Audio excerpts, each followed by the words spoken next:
In ministry, communication is such an important part of how you lead and how you influence others. And in Pillars, communication becomes an important topic, especially when it comes to an area of leadership that is challenging. And that area is conflict resolution. When you are leading people, when you are leading ministries, there will be times when you're going to have to sit people down, come to terms with things, help people to understand, resolve interpersonal conflict. And communication becomes so important for that because oftentimes it is bad communication that actually makes the conflict even worse. The book of Proverbs has so much to teach us about how we use words, how we communicate to resolve conflict in ministry. Let me read a verse to you, Proverbs 18:21. It says this, "The tongue has the power of life and death." All of us have experienced the power of the tongue. As people have spoken to us, communicated to us, we have experienced life at times, we have experienced death at times. We understand what Proverbs is saying right here. And as you study the book of Proverbs, you discover that it really gives us a pattern for how we can use communication to help people, help them resolve their conflict, help them gain an understanding in 3 very simple steps.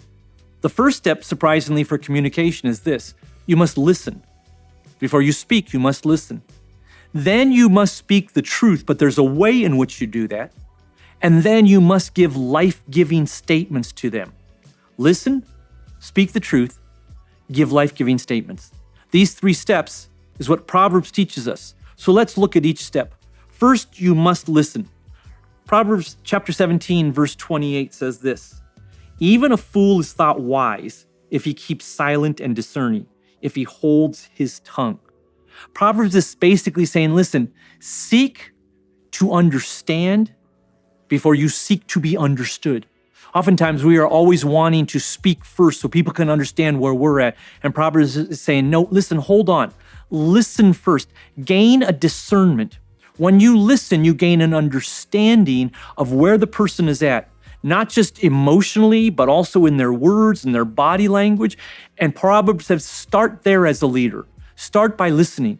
Have you ever been in a conversation where you say something and before your sentence is done, the person you're talking to interrupts you and they say something and before their sentence is done, you interrupt them? Nobody's listening. Nobody actually understands the other person. Jesus, oftentimes in communicated, would begin with a question so he could first listen. Proverbs 18:13 puts it this way, "To answer before listening, that is folly and shame." To answer before listening. So we begin by listening, and we don't just listen so we know how to effectively reply. We listen so we know how to connect to their heart. When you are leading somebody and there is difficulty, there is conflict, misunderstanding, the connection you make to their heart, the trust you build, even in that moment of conversation, will position you to have such a greater influence. So listen, but don't just listen as to how you can win an argument. Listen so you truly understand the person. Use these 3 words when talking to somebody, where you can say, help me understand. And by saying, help me understand, whatever it is, they feel like you really want to know what's going on in their heart and soul. There's a story in the New Testament of a father and the disciples could not cast out the spirit of this father's son who was very ill. And Jesus says, tell me about your boy. How long has he been like this? Jesus knew about the boy. He knew the details. He was making a connection to the heart of the father. And Proverbs says, listen, as a leader, this is where you start. You don't start by talking or preaching or giving diktats. You start by listening. And by listening so you can connect to their heart and they know they are cared for and trust is built. When that happens, now you are able to move into the second step, which is to speak the truth.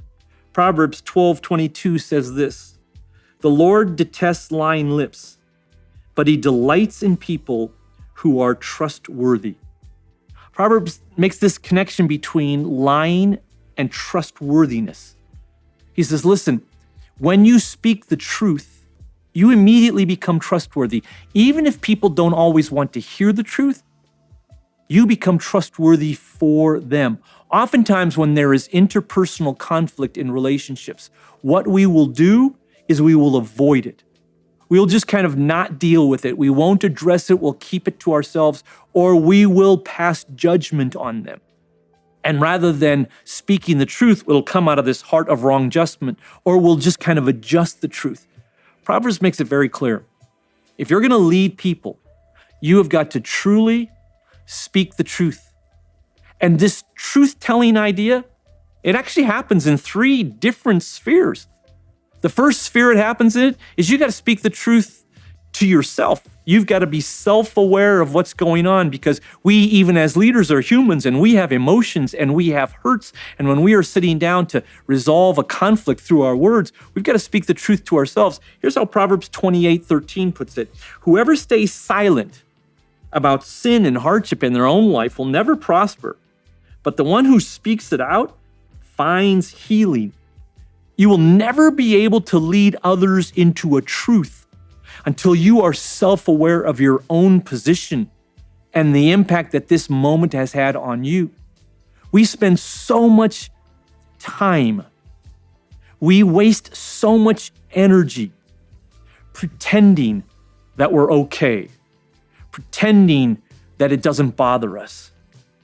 And Proverbs says, listen, as a leader, speak the truth first to yourself. Be honest with yourself and where you're at, because that honesty will put you in a position then to speak the truth to others, to a friend. Proverbs 17:17 says this, a brother is born for adversity.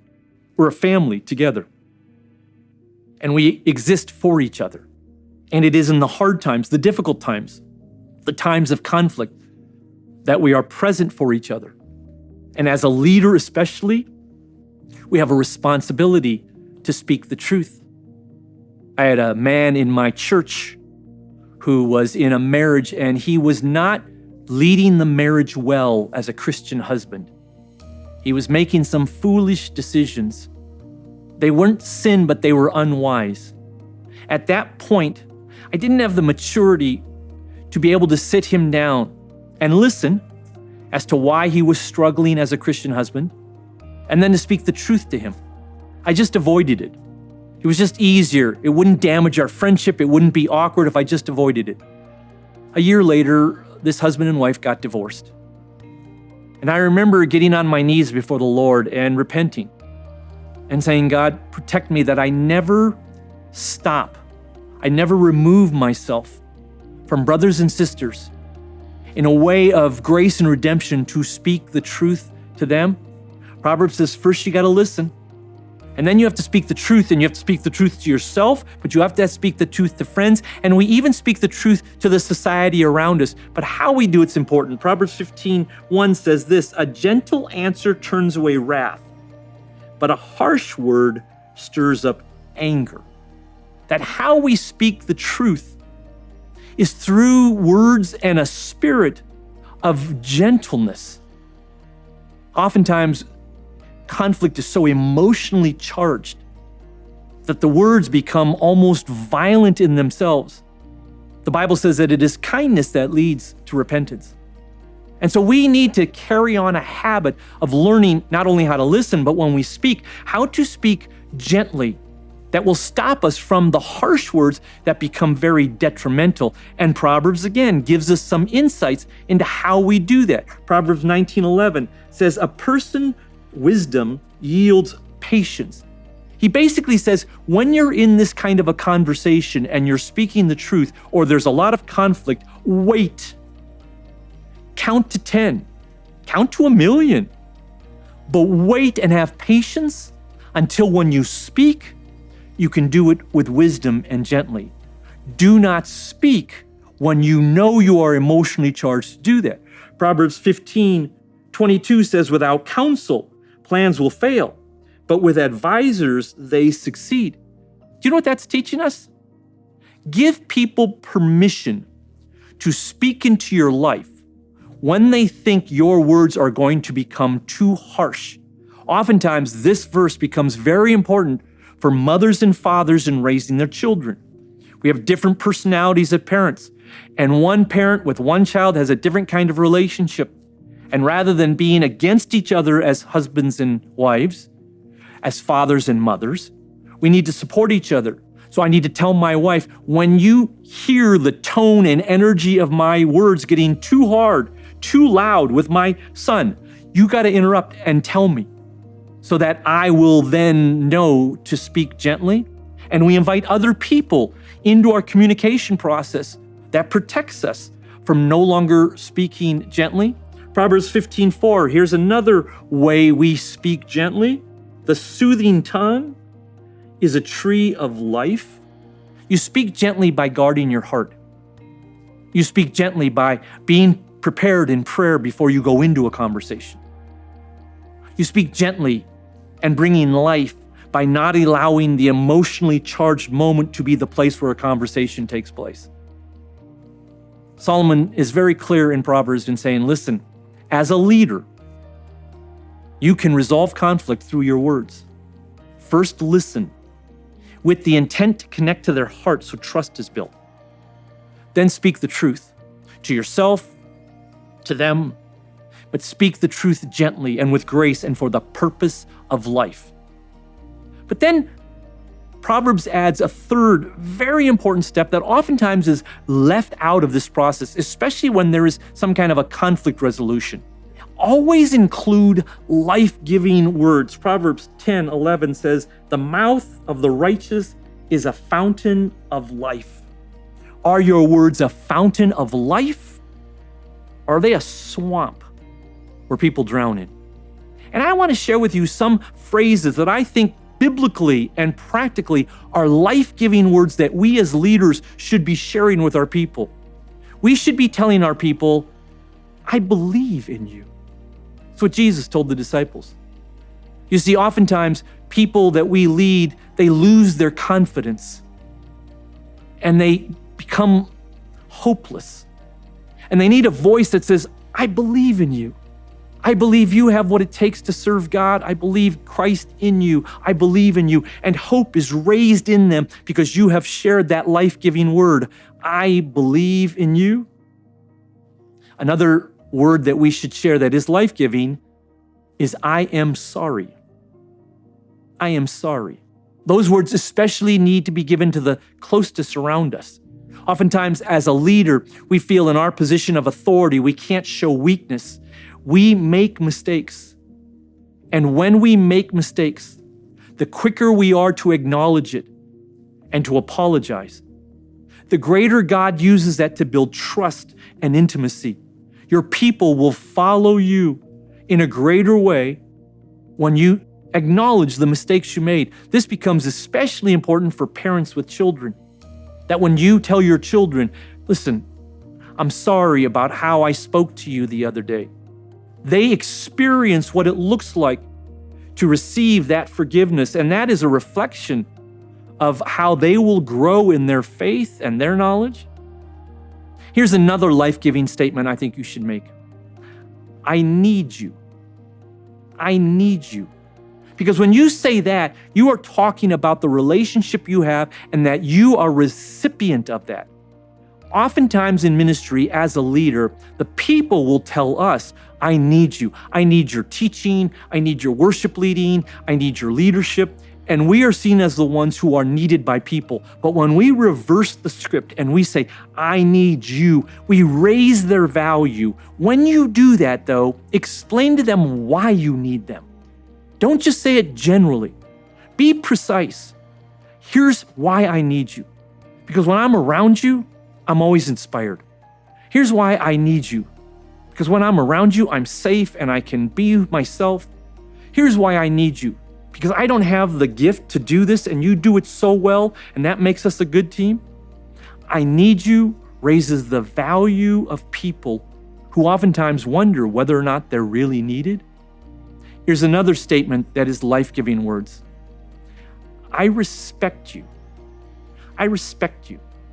Now, I believe this statement is so important because as Christians, we are to be unified. In the church, we are to be unified. But the unity that the Bible teaches is not a unity that's called unanimity or uniformity. We don't look the same. We don't always think the same. There are differences of opinion. When you say, I respect you, what you are telling that person is we don't have to agree to value each other. We don't have to see this perfectly the same to affirm each other. It's okay that we disagree. I respect you means that we can disagree, but you haven't been diminished in your proximity to me. I respect you is not a phrase that's said that often. But as the world becomes more and more divisive, and sometimes those ideas bleed themselves into the church, it is important that we as leaders share that life-giving word that creates safe unity. Here's another word that I think is so life-giving and so important to say, and that is, I love you. Most Christians know that they are loved by their leaders, but words sometimes validate the experience, and in some cultures, that's an unusual word to say. In every culture, some life-giving words are normal and other life-giving words are very unusual. But the church is called at times to be countercultural, to behave and practice in a way that culture looks and says, that's unusual, that's different. And for some cultures, leaders saying, I love you is very countercultural.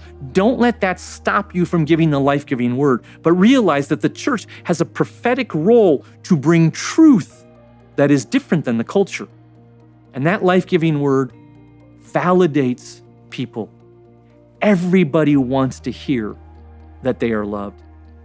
Here's another life-giving word, and that is, I forgive you. This becomes very important.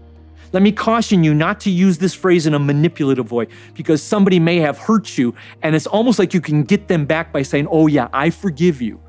And you're actually manipulating the situation. The timing of when you say, I forgive you, is very important so that they can be redeemed and brought back.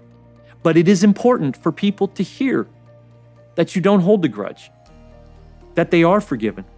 Otherwise, the enemy can work on them when they say something wrong or do something wrong. The enemy can accuse them and deceive them of their standing. But when you say, I forgive you, then they are released from that and they are free and they are protected. And here's a final life-giving word that may sound very unusual for you, especially as a young leader. And it's the phrase, I am proud of you. I am proud of you. I have visited more than 100 countries, and I have worked with young leaders all around this world. And in every culture I've been to, young leaders saying this phrase is strange. That's usually a phrase said by older leaders to younger people. But as a young leader, you have people in your influence, and everybody needs to hear and wants to hear, I am proud of you, and their hearts soar because you have given them a life-giving word. Let me end this session with a verse actually out of Psalms, not out of Proverbs. Psalms 19:14 says this, may the words of my mouth and the meditation of my heart be pleasing in your sight.